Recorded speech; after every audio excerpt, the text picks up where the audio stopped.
Hello, my name is Jeff Taylor, and we are here on the last day of the 21st CROI in Boston, and we're going to be talking about HIV and aging. One of the successes of HIV treatment has been the luxury of people living with HIV actually getting older. So that, of course, it's a good thing, but comes with some challenges. So we're here to talk to those today, and we have today a wonderful panel of 4 panelists, and I'll let them each introduce themselves. My name is Christine Erlins, and I'm at the University of Colorado. My name is Todd Brown. I'm at the Johns Hopkins University. I'm an endocrinologist. My name is Peter Hunt. I'm at UCSF. My name is Amy Justice. I'm at Yale and the VA. So there were a lot of sessions and so forth this year, I think more than any other CROI in the past on aging. What struck all of you about what kind of stood out as the most interesting and most compelling of the research that was presented this year? I thought there were some really interesting studies that looked at depression, one with neurocognitive disease and one with, I believe, cardiac events. And those kind of struck me, just really nice studies that were pretty strong correlations, just emphasis on the importance of mental health and as people age. So identifying it in patients and not... Identifying it and treating it, right. And then kind of seeing what role that has in people's outcomes as they age. I think one of the themes that's becoming clearer and clearer is that HIV has a role to play in terms of risk for a number of these conditions, whether it's depression or cardiovascular disease or pulmonary disease we're going to talk about this afternoon, or cancer, but that many of the same risk factors that are true in folks without HIV are still at play, and there's much you can do about those risk factors, whether it's exercise in terms of the frailty question or cardiovascular disease or maybe even depression for that matter. That many of the things that work for folks without HIV likely will also work for folks with HIV. I think the question that we're still struggling with in most of these posters and presentations is there something special we can do as well? Do we need to pay more attention to the inflammation question or the immune deficiency question or immune dysfunction question?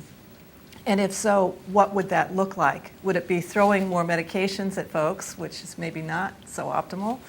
Or are there other things we could do, again, like exercise, or perhaps diet, maybe not gaining quite as much weight after art therapy, et cetera, that would also help, and particularly help those with HIV because of their susceptibility to the chronic inflammation and immune dysfunction issues. And those are things I think we don't know the answers to, but we're all trying to see what our data can tell us about those things. Yeah, picking up on some of those points that Amy raised, not only can depression potentially increase your risk of getting heart disease and increased mortality risk, but it's also possible that inflammation related to HIV may drive depression. Sure. And so some of those associations that we see could be driven by having more inflammation, and as Amy says, there are some basic things that we learned at this meeting that people can do without any medications, without having to take any more pills, any more side effects, that can actually really improve the inflammatory state, and it may have an impact not just on your physical health but also your mental health. Yeah, I think that's just critical. That these low-cost, low-risk interventions like exercise that can be applied to a broad population. I think there's much more appeal than the medication approach. Whether or not you can use medication as an adjunct, or in the case we just saw an abstract with tesamorelin, which decreases visceral fat, and other studies have decreased inflammation, whether or not that could be used to jumpstart a exercise program and to decrease visceral fat. But I think that's the exercise component is just critical in studying that. Yeah, I think that's really important because it's really frustrating for people with HIV, whether they were dealing with lipodystrophy and suddenly gaining or losing fat and so forth, that exercise alone was never enough. And and the effects of the treatments we have, tesamorelin is a good example, are really pretty modest. So if you did either one of those modalities, if you do them by themselves, really don't produce much for the patients, and it's really hard for them to stay motivated to follow through. But I think you're right. If you start combining things, it'd be really interesting to see some combination studies. Right. Yeah, it's clearly a multifactorial problem. Similar to cardiovascular disease, where you have to hit on all of the risk factors in order to get the biggest bang for your buck. And this aging process, this frailty phenotype, or however you're going to describe it, is also a multifactorial process. So hitting on all of these various contributing factors is really important. There really is, I think, a lot that patients can do and providers can do to try to not age as quickly, not have as many of these complications. You know, we've mentioned exercise several times, but just to play that out one step further, I mean, exercise not only affects bone health, right, and depression, right? We know that from the non-HIV world, but it also helps with weight control, right? It also prevents diabetes. I mean, exercise has a lot of many positive things all the way around. So it's one of those more than twofers. Right? A many-fer, exactly, exactly. And you know, conversely, maybe, we don't know this yet, maybe statins are a twofer, right? Maybe statins help on a number of fronts, and we're trying to figure that out. So even among the medications that we pick, I think we want to try to find medications that give us more than one benefit and fewer harms, so that folks aren't on 25 medications that are all interacting with each other and possibly in some cases doing more harm than good. Or that some of those medications don't need to be used for extended durations of time. Yes, and with the vitamin D study that maybe that was presented today, that maybe someone could take vitamin D for a short period of time and it would prevent some of the bone losses, but they're not committed to a lifelong of another medication. Yeah, vitamin D is an issue that has really kind of come to the fore in recent years. Maybe you can explain a little more, you know, how prevalent the deficiency is in people with HIV as well as the general population. Yeah, and I don't know that it's necessarily more prevalent than the general population because we just have so much vitamin D deficiency throughout the country. What I think is important is the vitamin D deficiency that probably contributes to some of the bone loss with antiretroviral initiation. And that was a nice study presented today by Turner Overton that the bone loss with vitamin D was really attenuated with the vitamin D addition, and that there was actually a gain in, almost a gain in bone with the addition of the vitamin D. But that was just a short-term study, and so if we even need long-term vitamin D, I think is yet to be determined, but it was really promising results. And we need to be careful about how we measure it. Yes. You know, recent data shows that you have to be very careful about how you measure it. Different populations need to have those measurements adjusted to those population norms. And then another critical issue with vitamin D is whether you should measure it and in whom. Yes, Yeah, yes. Very good point, Tom. And you know, I don't, you know, you can take a supplement everyone type approach, and then the question is, well, how much do you supplement, and in which people? Should it be everyone, or should it be a subpopulation who may benefit? And then you can take the test and treat to some target, and we don't have real, you know, the cut points are put out there. You know, some people say you want to get a vitamin D level between 30 and 50 nanograms, but there's no science to that at all. And so I think in the outside of HIV, there's a lot of question about vitamin D and its utility, and we're just seeing the same sort of confusion in the HIV world. The nice part about this ACTG study is that we are focusing on a specific problem, and that's bone loss with ART initiation. And so I think that in that situation, the high dose vitamin D might be a good thing, since it is low toxicity, low cost. But after that, this maintenance, you know, do you drop down to 1,000 international units a day? You know, what do you do with your vitamin D at that point? You know, we just don't know the answer to that. Can you get the same? One of the questions that Turner got was, can you get the same benefit with 2,000 international units? And you know, we were juggling that when we designed the study, but we wanted to see the maximal benefit, and then we can look at other doses. And we need to look at that literature and the larger literature on vitamin supplementation, which hasn't been very encouraging, right? Almost all of the really big studies on vitamin supplementation, whether you're talking about megadose or not, have not been terribly encouraging outside of HIV. You know, there have been some important exceptions in HIV. But I think as we move into an aging population, we need to really carefully ask ourselves about widespread vitamin supplementation. I mean, there's certainly a downside, a dark side to that people don't totally appreciate sometimes. And for a long time, people have really emphasized a lot of potential benefits to vitamin D outside of the bone, you know, on immunologic health, cardiovascular health, and in the randomized trials where you replete vitamin D or supplement, those other effects haven't necessarily always borne out. They're clearly protective for bone, but maybe not for some of those other things. And in your study, as I recall, you didn't really see improvements in a lot of the immunologic markers. Exactly. We're still doing, you know, more specified markers and cellular markers, but chances are, I can't speculate, but I'm not optimistic.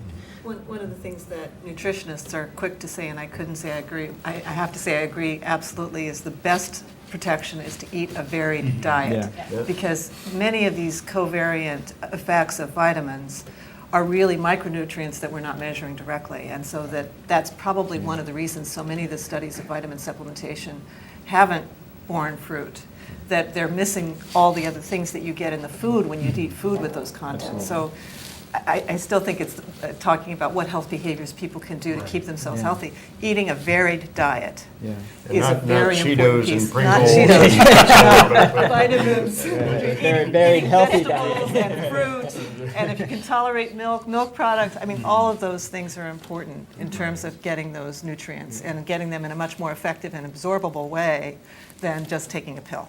Well, and certainly the government has been promoting that in a healthy diet for cancer prevention in the general population as well. What is it, 5 to 7 fruits and vegetables a day? All the more important in Yeah. folks with a chronic disease like HIV. Absolutely.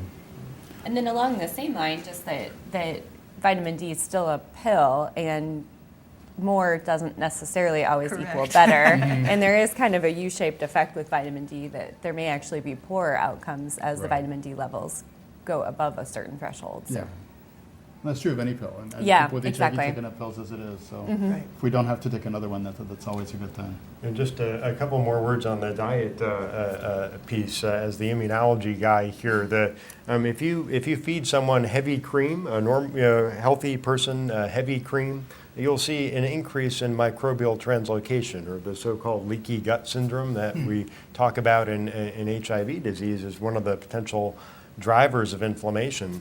And so, and you also see an increase in inflammation with concentrated, sweets, right? If you Coca-Cola or even orange juice, the juice, not the whole orange, will cause a spike in inflammation. And so, these are, being mindful of your diet can probably have a reasonable effect. And like along those lines, there's been studies looking at glycemic index and showing if you vary your glycemic index, you have less concentrated sweets, that you will decrease inflammation, decrease outcomes actually.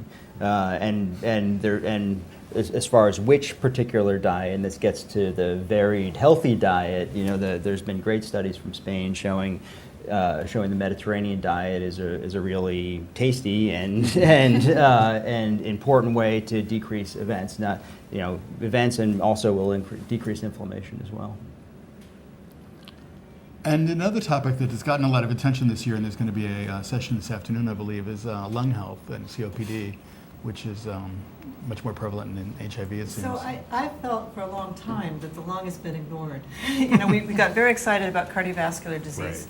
And we've gotten kind of excited about cancer. But lung disease has been around, it has been with us ever since HIV has been with us, right? I mean, pneumonia, two events in 1 year, has been one of the CDC criteria for an AIDS-defining condition for a long time, right? Well, it's still true that on therapy, people are at increased risk of pneumonia, right? Substantially increased risk, maybe 5-fold increased risk. It's a big one. And not just PCP. No, bacterial pneumonia, yes. So the same pneumonia that other people get who don't have HIV. HIV-infected individuals get more often and possibly more severely. So there's a whole cascade, right? From pneumonia to COPD to lung cancer. I mean, it's sort of like the story with liver disease, right? And yet we haven't really been talking about that. And the other thing with these pneumonia events, these which are very common hospitalizations, is that they definitely contribute to functional decline. Oh, absolutely. And so, we think of when we show frailty curves, functional decline over time, we stylize it as very smooth, but in reality, it's quite jagged, and the jags are marked by events. So getting admitted for a bad pneumonia, and you never quite get back up to the level of function that you were before you went in. And so I think that all these things tie together and contribute to the functional decline. And of course, smoking is a very important factor in all those things I was listing, right? Whether you're talking about pneumonia, COPD, or lung cancer, right? So stopping smoking at any point is extremely helpful in terms of that risk. What's the role of smoking marijuana? I hate to be politically charged given the current era, but I think there is literature to suggest that smoking marijuana is harmful, does contribute to COPD, may contribute to other risk factors as well. It's not as bad as tobacco smoke, but it's not necessarily good either. Smoke is smoke, yeah. Smoke is smoke, and the lung doesn't like it. So I think there's a number of things that we could be thinking about in that regard, and all of us doing some work on in our populations, because marijuana, we know that marijuana use is very, very common in our population. Well, medicinally as well as recreationally. Exactly, so. and with the legalization process that's going on nationally, I think we need to think very carefully about that. Yeah, and picking up on the smoking, again, the inflammation angle, a lot of the same inflammatory markers that we think may be important in driving disease are increased by smoking. So again, all these things are interrelated, and there are easy things that people can do that are, well, quitting smoking may not be easy, No, but it not doesn't easy. It's require a very new, hard. but it doesn't, but it's something that people can do without a lot of new research and new experimental therapies that can really probably have a measurable impact on all the things that we're studying here. And while we're talking about that, the other thing to maybe mention is hepatitis C. Major breakthroughs, right, in terms of the treatments that are available, and even more promising stuff soon to be released and soon to be available to people. It's going to be very interesting to look at how that affects inflammation, how that affects risk of these other conditions, because we know that hepatitis C is a sort of silent partner in many of these other conditions, whether you talk about renal disease or liver disease or possibly cardiovascular disease, right? Bone disease, yes, we know. So that will be very exciting and interesting, I think, in the next several CROIs to follow that story as it develops. Yeah, we really have an unprecedented opportunity to understand how hepatitis C infection itself contributes by getting rid of it and seeing whether or not some of these end organ problems improve. Right. We talk a lot about the parallels between HIV and hepatitis C, but we can actually get rid of hepatitis C. And so it will be very interesting to see how that changes the picture. And another viral cofactor that has been mentioned some is CMV.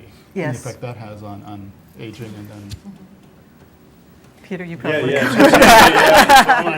all the immunologists like to talk about CMV. Yeah, so we did a study several years ago where we treated people who have, most people with HIV have CMV, and it's not causing any symptoms in the majority of people, but it is activating the immune system. And so we showed that by treating the asymptomatic CMV, we could actually reduce immune activation. And we unfortunately don't have a lot of safe and well-tolerated medicines for CMV now that can be taken long-term to see whether this would actually improve health long-term. But there's CMV has been hypothesized to be an important driver of disease in elderly populations and aging and so immunosenescence, and so it may well be an important cofactor in HIV, and in particular for cardiovascular disease, I think. But we need better, safer drugs. There are some that are being developed now, so the future may be bright there. So we'll have to wait and see. And you mentioned immunosenescence. Certainly, senility and cognitive effects have caused a lot of concern, and there's a lot of research, and there was a lot at this meeting about that. There was a nice summary talk given, was that Tuesday? Serena spoke on, yes. And one of the things I liked very much about her talk is that it was one of the first neuro talks where there was a clear recognition of the role of comorbid conditions in causing dementia and delirium. And I think that's incredibly important, especially as, again, we move into an aging population where it's not one cause, it's multiple causes for almost everything we see, whether you're talking about pneumonia, lung disease, kidney disease, whatever. And she really emphasized that, and I thought that was lovely that she did that. Something that she didn't mention, which I'm going to put a plug in here for, is Igor Grant, who is someone who's also done a great deal of work on neurocognitive. His group has shown that the VAX index actually is very correlated with neurocognitive dysfunction in terms of performance. What the VAX index is for us? So the VAX index is based on markers that are routinely gotten in the course of clinical care: CD4 count, viral load, age, but also creatinine to estimate GFR, AST, ALT, and platelets to look at liver function, hepatitis C status. and hemoglobin. And it's puts them together in a weighted index to come up with a prediction of risk for all-cause mortality. But it's also now being shown that it's predictive of a number of other events as well, including hospitalization, MICU admission, length of stay, fragility fractures, and that it's correlated contemporarily with inflammatory markers, including CD4 soluble CD14 and IL-6, which are and D-dimer, sorry, which are some of the more popular markers of inflammation and hypercoagulability. So that's interesting because that would suggest that at least suggests to me, we can all hypothesize about why there is that association, that a lot of how the brain functions is how healthy you are, which I think any physician would agree with, and probably most patients too. So I think it's going to be increasingly important for us to recognize that the brain functions in the context of the body, and if the body isn't feeling well, the brain is not going to be feeling well either. Yeah, I was just going to add to that the great, the wonderful holistic approach of the geriatrician is so refreshing in the HIV world because everything really is all connected. And for years, I think the neurologists focused on just the penetration of the HIV meds into the brain as the sole thing to focus on, but it's really bigger than that. And for several years, we've known that having a history of prior cardiovascular disease is a major cause of neurocognitive dysfunction in HIV and diabetes and everything. And so all this stuff is interconnected. Yes. Well, you mentioned cardiovascular disease, and I wonder if subclinical vascular disease in general, not necessarily cardiovascular disease. Serena spoke about that as one of the comorbid conditions that could be contributing, and almost certainly is. If you look at risk factors for stroke, they're very similar to the risk factors for cardiovascular disease. A point that she made that's a bit separate from this, but I think worthy of mention to the group, is she pointed out that her work is demonstrating that you get a bit of a disjoint, at least in a small subset, probably about 10% of the people that she's looked at, where they can be suppressed peripherally, so they get very low viral loads, no viral loads peripherally. And if you look at the CSF, the fluid in the brain, you see virus. And it's actually genetically mutated away from the virus that you see in the periphery. And that's, of course, concerning and very interesting in terms of what we might be able to do to address that. And she at least had some case reports where they then changed the treatment to address the resistance in the virus that was seen in the CSF, and were able to reverse the symptoms the patient was experiencing. Now, this is really preliminary data, but somewhat intriguing, I think. Yeah, I still wonder whether it's the ability of the drugs to get in to the brain after you've swallowed the pill, or whether it's whether you're swallowing the pills and adherence. If for viruses that are replicating in the longer-lived cells in the brain, microglia, those cells produce virus for a much longer time than the activated CD4 T cells that produce a lot of the blood in the blood. More susceptible to induction resistance. Yes, and if you were missing a lot of your pills last week and then went right back on your meds right before your visit, I call that the dental floss effect. Right before your dentist visit. But not centrally. Yeah, you'd be suppressed. And so it could be related to adherence too, and not necessarily portend an increased risk of resistance per se, but that of course could happen. But it could be reflective of adherence, and so then the consideration is well, maybe the reason to switch the regimen is because maybe the patient's having side effects on the regimen. They're having trouble taking. Maybe they can't.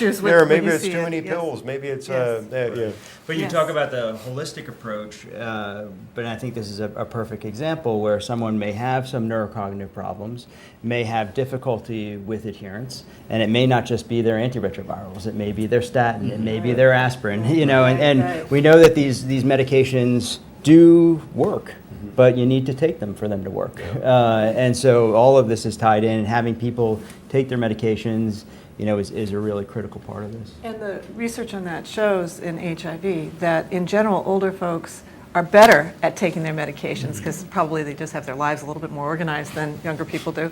But that the one exception are folks who have some neurocognitive issues, that they do have difficulty taking their meds, so then it can become a cycle which can be quite problematic. So.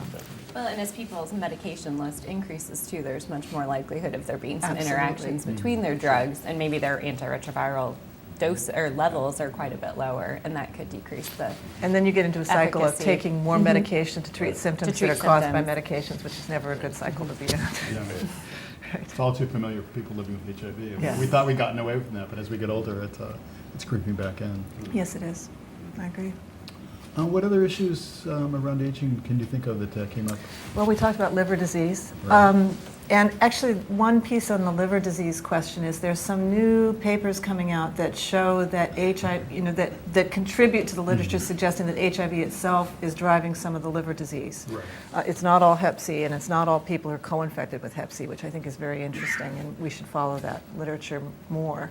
Well, now that we can cure Hep C, we Absolutely. have the opportunity to And we'll have the opportunity to see to what degree that those two are related to each other. And we didn't really talk much about kidney disease yet. That's true. It's a huge. I'm not sure I saw anything new on kidney disease this meeting. Someone had developed an index for, I saw a poster on, it was an index to try to predict the onset of kidney Who would disease develop kidney based disease? on age and baseline creatinine and whether or not they were getting tenofovir. Be interesting to see it kind of in practice if it is actually something that helps or not. Yeah, because we're seeing a lot more kidney disease, and given that just about everybody is on tenofovir, it's a huge issue, and it'll be interesting to see if the newer drugs that are being developed, the TAF, the kind of the next generation tenofovir, will be less toxic to the Yes. kidney and something that people can take long term because. And actually that raises another question, which I think we're hoping to see in future CROIs, is are there particular treatment regimens that are more optimal for people who are either frail or aging? And I would probably say frail. It's not so much what age you are, it's Right. what's your condition at that time that probably determines how well you're going to tolerate various regimens. And now that we're getting more and more folks into that age group, hopefully we'll be able to use some of the observational data to understand that question. It's a complicated question, but one that I think is getting to be very quite pressing, and possibly in the context of what other medications do you have to take. You know, if you have cardiovascular disease, that's 3 to 5 medications that you take on top of the antiretrovirals. Right. Well, and given the complexity of the whole problem, are there well-designed cohort studies that are looking at this? Well, so there is the IEDEA collaboration, which is an international collaboration. Certainly the North American group, NA Accord, which I'm a part of, is trying to begin to address some of those questions, as is ART-CC and the European group that's trying to look at those questions. Whenever you try to look at treatment effects, I'm sorry, Peter's thinking this, so I'm going to say it so he doesn't have to. Whenever you're trying to look at treatment effects in observational data, there are issues with that because there are reasons why people are given certain drugs and other people are not given those drugs, and that can be problematic for the inference. But there are newer statistical techniques that help us account for at least some of that. We're not going to do a randomized trial of every one of these questions, especially when we talk about polypharmacy and in the context of other drugs, et cetera. And even if we are going to do trials for some of those questions, we might be able to inform those trials with some of the observational data. So hopefully it can be a team approach. Yep. Absolutely. Any other closing thoughts before we close today on the idea of aging? Except that it's a good thing? It certainly beats the alternative That's right. for all of us. That's right. And there's an awful lot we can all do Exactly. to try to age well. Thank you. Thank you all.